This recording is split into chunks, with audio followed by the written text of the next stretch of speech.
Sagittarius has saved some time. I already shuffled the cards and laid them out.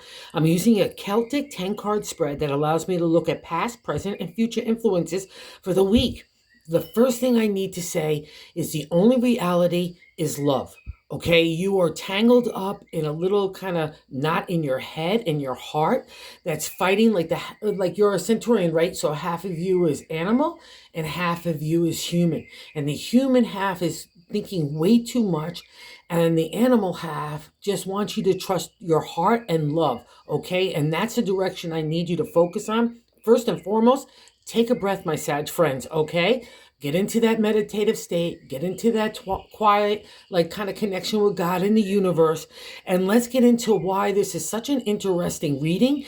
And I need you to just trust the heart and know that the only reality in life at the end of the day is love. And that's what's kind of stirring in you. And I need you to allow it to go to the forefront, because that's going to lead you to kind of the happiness and the peace that you're sinking right now. Okay. The mind is just in overdrive. So let's get into it. Okay, so I've got a few interpretations here. The first card placement is the King of Wands. That's the significator placement, like the general gist of the whole reading, okay? The way you're kind of feeling. All right, and the King of Wands is a dynamic energy in the creative, okay, for advertising, marketing, promotion, PR, even putting ourselves out there in a razzmatazzy kind of way, feeling social again. You know, it's like the charmer of the tarot. But the downside to the King of Wands, in the non-exalted state, he could be crafty and secretive and deceive, including taking the coin out of your pocketbook and the love out of your heart. So if, let's say, it's the first way in the exalted state that the king is applying to you, because I've got a couple of things here. I'm going to jump a little bit over here because it just dictates it. Okay, so the king is, if you, let's say it's a good way in the exalted state of advertising and putting yourself out there and so on, okay? Gets combined with the seventh position is how we're feeling about ourselves.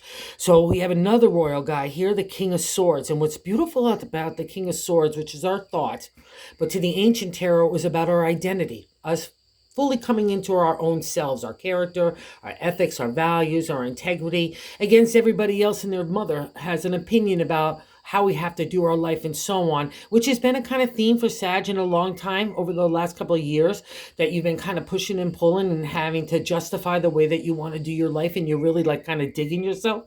And I think this moment just continues that. So I really want you to hook into that positive aspect, because that's the king. It's the exalted state is allowing you to feel like you can balance the head and the heart. And that's the key this week, okay? So don't push the heart aside, because the head is trying to dictate everything and it's just not working, all right? That's just not a great way for a Sag and that beautiful big heart and spirit of yours. So anywhere you want to combine the creative with that intellect, especially in the swords, it's our business, law, and contracts.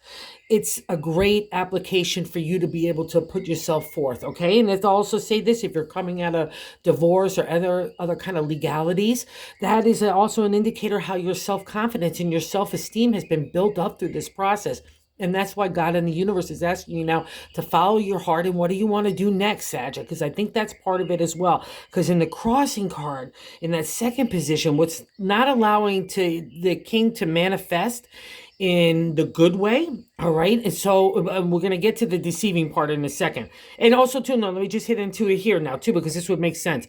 So the crossing card is not allowing the king to manifest in the exalted state. Or let's say you got shaded over by someone like the king, and it's not allowing you to move on. What the four is a firm foundation in the area of the creative. And in my deck, it means we find like-minded and spirit-minded people. So let's say you want to kick off something in the entrepreneurial way, or make a move in a certain business way, or even just for yourself, and you haven't found kind of like your tribe. That means you just need to get out there, start doing it. Or if you feel like you're disconnected from tribe in any other way like that, like kindred spirits, the cards say, especially for this week, just make kind of a plan to start putting yourself out there to meet new people. I know that's never easy, but a Sag has that kind of superpower. You get along with everybody. You're like the party host of the zodiac, all right? And let's say in a deceiving way, that king came out of your group of people and it kind of blindsided you in a way to say, whoa. And maybe even legalities came out of that too, you know? All I'm just saying is that moment, if that's the case, it cannot define you, all right? And if that is the case, because we got in the third position in the top of the matter, or I like to say God's way of navigating the week, is the Seven of Swords, the contemplation, meditation, the area of thoughts again, identity, and so on.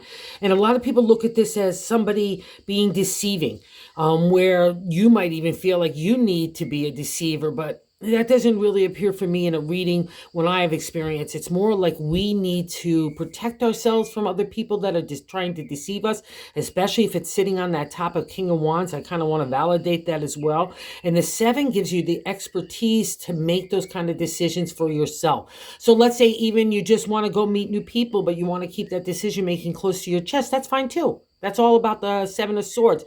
Again, it's a contemplation meditation of what do you want to do next, Sag. All right. And it gives you kind of the smoke screen to do so.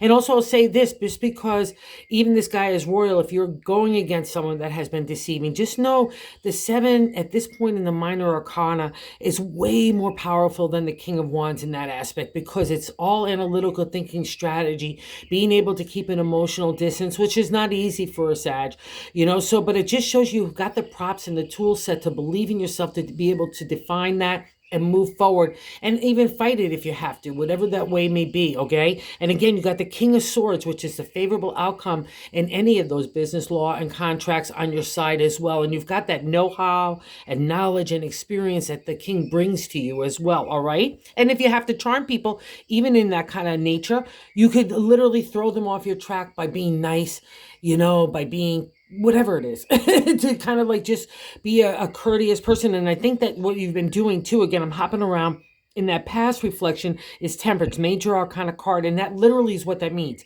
I'm flowing the emotion to make sure everybody else is happy. All right. And that's all groovy and grand.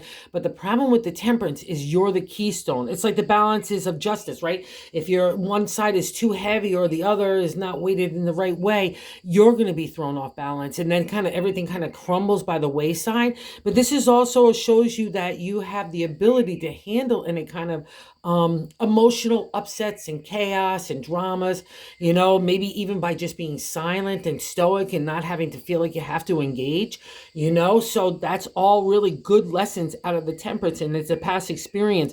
So wherever you feel like you need to apply that kind of know-how, just know you have the ability to do so. Trust yourself. That's kind of the main theme of the reading anyway, all right? And, the reason why I have to say that, so we got the third placement, God saying, do what you got to do to maneuver, but also think about where do you want to maneuver next, and it's got to be met with heart and spirit. That's the thing here, okay? Because you've been maneuvering in intellect for so long and trying to control situations, especially your heart, in that way, and it's just not working for you. So I just think you need to move on. And you definitely need to break the material, because you got a real tangle here in the fourth placement, the base of the matter in the 10 card spread.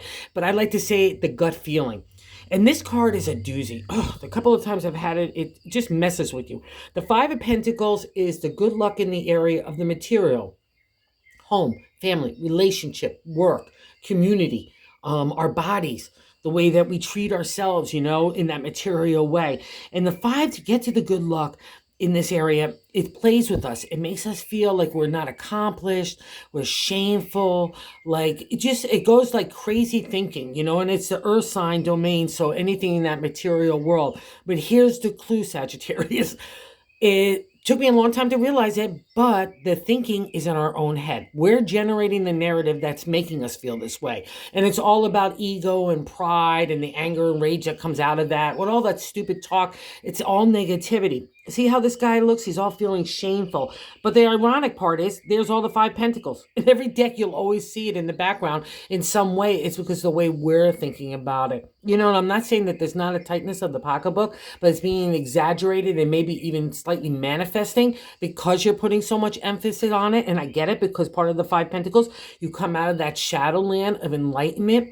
But God and the universe is done with those life lessons now and is asking you what you want to do. So just get those four hooves in balance and you can move forward. And you know how to do that, especially for yourself now. Okay, so apply that emotional love and energy and compassion and gratefulness that you showed to everybody else. Apply it to you now, because in that fifth placement, that's leaving you. Okay, so now you can take that energy, apply it to you in the sixth placement, the present. Oh, I love this.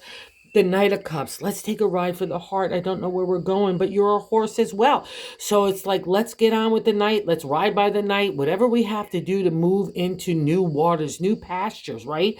And it's because it's spiritual, magical, mystical, because it's the domain of the heart. The cups are right. And you want this. You've been stirring for so long about newness in love, in the area of just bringing a joy to your kind of spark to your heart and a little spring in your step. It's here, Sagittarius, okay? So don't bum it out with negative thinking or feeling about stuff from the past or other people's situations that have happened to you, all right? That's a breaking of this. And that's where the 7 comes in. That self, I cut away the BS in the King of Swords. I seek truth. I get justice because God and the universe knows what the truth is. So trust this. Don't go for any revenge. Don't try to go after the king in any way, shape, or form if it's been a negative.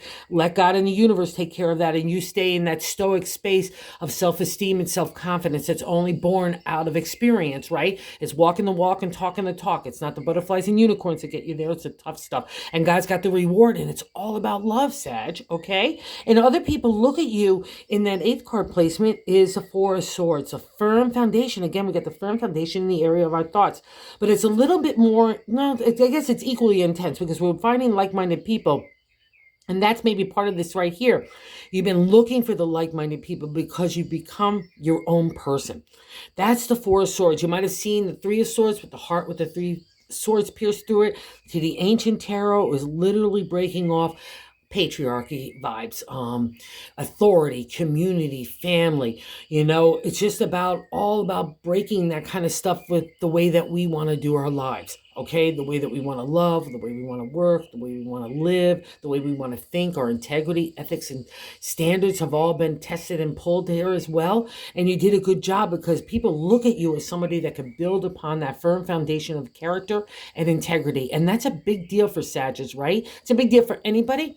But you're the healer in tarot. You reach for God in the universe and want to make it a material reality. So how are you going to get to that space unless you've been tried and tested right in the fire?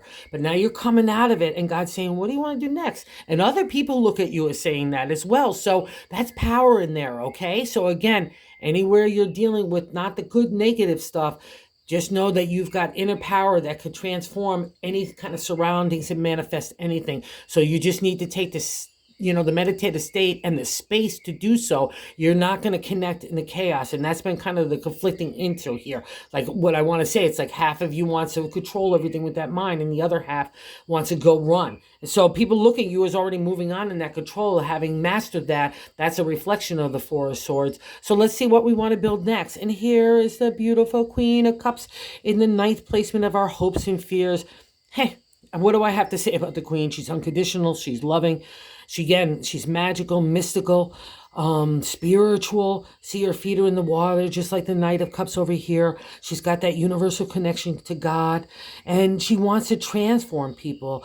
She, like I said, she's unconditional, but she's also tough love. Don't mess with her because she sees the truth in everything. And that seems to be the underlying theme here. The truths that you know and maybe want to voice at a certain time or execute in a way of being service. Again, that's going to be the exalted state of Sag in any way, shape, or form, okay? So trust this. That is what I think is stirring in you right now, Sag. And go get the gift because the Queen is you, all right? And anybody would love to have the Queen. Don't be afraid of the Queen. Again, it's our hopes and fears here. You've been praying for the Queen to emerge. Here she is, and she's right by your side to guide you, okay? Trust it because it's your heart. You can teach anybody anything in the world, but you can't teach people how to be a good heart or a good spirit of integrity, ethics, and character, right? That's a manifestation of the cups. All right, so believe that. And you're that. All right, so it just can't get more beautiful than that. So buy into the hope because that's part of the reward for you, Sag. And I can see you're a little tired. The 9 of Pentacles is in that 10th placement, that card of the outcome. And the 9 is a completion state. We're getting into that 10th of the material world like we covered before. But see, a lot of times you're really tired and tempered after taking the ride, especially in the material with like one life cycle. But see, he's confident. He's standing there. All his pentacles are in a row. He's ready and looking out on the horizon, seeing where the next opportunities and potential is. And that's where I think you are, okay? You're kind of like standing on that hill landscape and seeing, where do I want to go next? So let's just see where you want to go next. Don't try to define it too perfectly. Just define it to say, okay, my first little hoof is going to go this one, and then there, and then let God and the universe help you along the way, because it's kind of just waiting for you to get your feet in the stirrups and let's take a ride, okay? And all know that you could build upon the Nine of Pentacles. That's the beauty about the material world at this point in the minor arcana. You have a lot of props about you. You just need to remind yourself, Sag, okay? All right, and here in the bonus card, I'm going to say happily ever after in the Ten of Cups. We reach the end journey in the cups of the minor arcana. And what's nice about the Ten of Cups, it's not even just like happily ever after all our cups are there. We respect ourselves so much that I come together with only like-minded people, right? Or spirited-minded people, or the same integrity or viewpoints. That's this crossing card. So if you're not feeling completely fulfilled in here, the cards say, let's just get a little bit out there. Let's get our ideas out there. Let's get our spirit and our heart out there. And let's see where it takes us this week, okay? Just one little week. Let's just go try it, okay? And it's all about a big reward for you. So I'm just going to stick with it. That's my reading for the week. So have a good one, Sag. You deserve it. And it's welcome too as well, okay? Oh, and if you're so inclined to like or subscribe, that would be awesome. Everyone's been so kind and great. Thank you so much.